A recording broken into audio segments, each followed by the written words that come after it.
of Winter Hollow, the Harrington family was known for their lavish Christmas dinners. This year, the sprawling Harrington mansion, perched on the edge of a dark, dense forest, was bustling with preparations. Emily Harrington, the matriarch, had invited her extended family, eager to uphold the tradition after the passing of her husband. As the guests arrived, a heavy snowfall began, blanketing the town in white. Inside, the mansion was a warm haven, adorned with festive decorations and the scent of roasting turkey and pies. The family gathered around the massive dining table, laughter and chatter filling the air. But as the night wore on, strange occurrences began to unsettle the guests. The lights flickered ominously, casting long shadows on the walls. The crackling fire in the hearth seemed to whisper in an unknown language. Despite this, the family tried to maintain a festive spirit. The turning point came when they sat down for dinner. As Emily began to carve the turkey, a thick, black liquid oozed from it instead of juices. Gasps echoed around the table, and a deep, unsettling cold swept through the room. Suddenly, the doors and windows slammed shut, plunging them into darkness. When the lights flickered back on, the once beautifully decorated room was transformed. The walls were damp and moldy, the elegant furnishings covered in cobwebs. Panic set in as the family tried to leave, only to find the doors locked and the windows unbreakable. They were trapped. Emily, in a state of shock, revealed a chilling family secret. The Harringtons were cursed, bound to an ancient entity that dwelled in the forest. Each Christmas, it demanded a tribute, a feast of souls, in exchange for the family's wealth and status. As the truth sank in, shadowy figures emerged from the walls, their eyes hollow with hunger.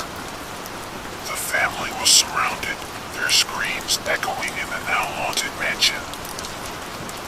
One by one, they were taken by the shadows, their figures becoming part of the ghostly horde. Emily, the last to be taken, realized in her final moments that her greed and pride had doomed them all. The next morning, the town of Winter Hollow woke to a clear, sunny day. The Harrington mansion stood silent, its windows dark.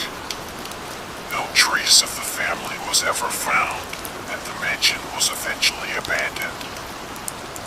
Rumors spread about the cursed Christmas dinner, and the Harringtons became a ghost story, a cautionary tale of greed and the price of dealing with dark forces.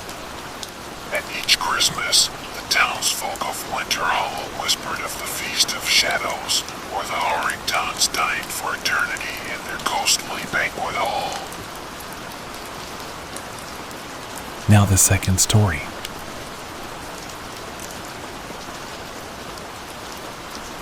In the small, snow-covered town of Eldridge, there stood an ancient manor known for its eerie past.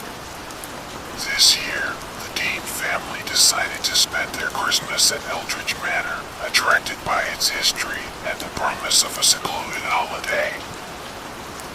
As they settled in, the manor, with its creaky floorboards and antique furnishings, seemed like a charming place to celebrate. The family decorated a grand old Christmas tree and lit a cozy fire in the hearth, laughing off the occasional cold draft or odd noise as part of the manor's charm. But as Christmas Eve approached, things began to turn sinister.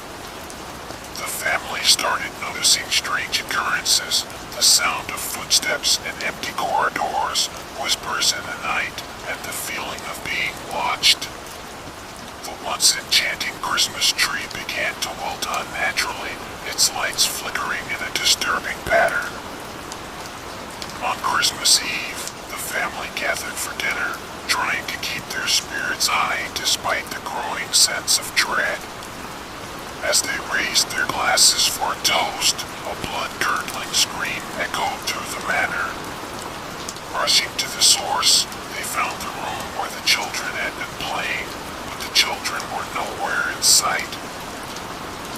Frantically searching the manor, they came across a hidden room, its door ajar.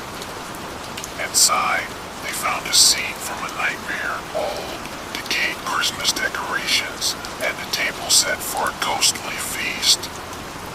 In the center of the room, a decrepit Christmas tree stood, its ornaments made from bones. The air turned icy as ghostly apparitions began to materialize around them, their faces twisted in eternal torment. The spirits spoke of a cursed Christmas long ago, where a family similar to theirs was betrayed and murdered in the manor. Their souls were bound to the house, forced to relive their last Christmas forever. The Deans realized they were reenacting the tragic events of that cursed night. In a desperate attempt to break the cycle, they tried to escape, but the manor wouldn't let them. Doors vanished, rooms shifted, and the ghostly family pursued them relentlessly, their wails filling the halls. In a last act of defiance, the Deans managed to set the ghostly Christmas tree ablaze, hoping to end the curse. The fire spread rapidly, consuming the ghostly apparitions and the manor itself. Miraculously, the family escaped, watching in horror as Eldridge Manor burned to the ground. But their relief was short-lived. As they turned to leave, they saw the ghostly family standing in the snow, their eyes hollow and accusing. The Deans left Eldridge, but they could never escape the memories of that Christmas. They were haunted by visions, and wherever they went, cold drafts and faint whispers followed. The ghostly family had bound them to the curse, making them part of the eternal Christmas haunting of Eldridge Manor. Now the third story.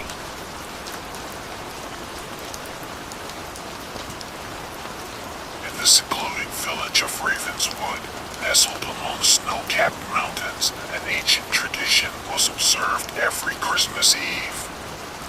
The villagers would gather for a grand feast at the old town hall, a tradition that had been upheld for generations. This year, the Anderson family, new to Ravenswood, were invited to partake in the festivities. The town hall was a Gothic structure, its walls adorned with old tapestries and dimly lit by flickering candles.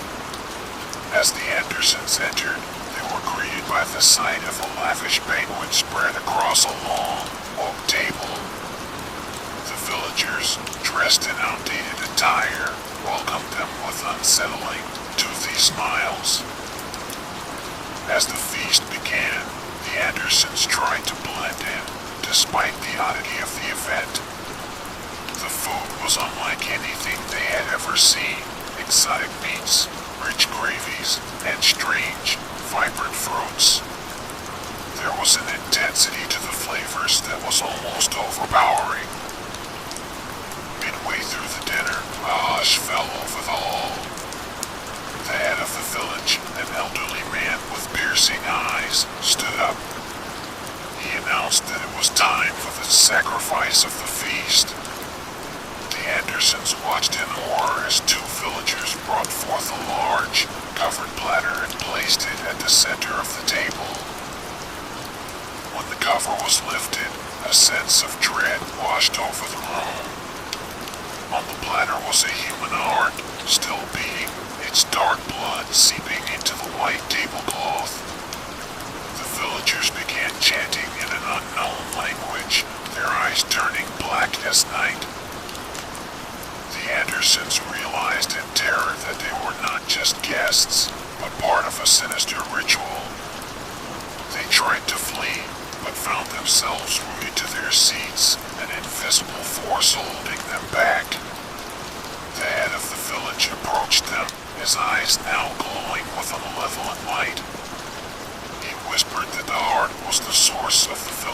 prosperity, a gift from the ancient spirits of the mountains. Each year, a new family was chosen to join the feast, their spirits to be consumed by the village. The Andersons, now paralyzed with fear, could only watch as the villagers descended upon them, their faces transforming into grotesque, demonic visages.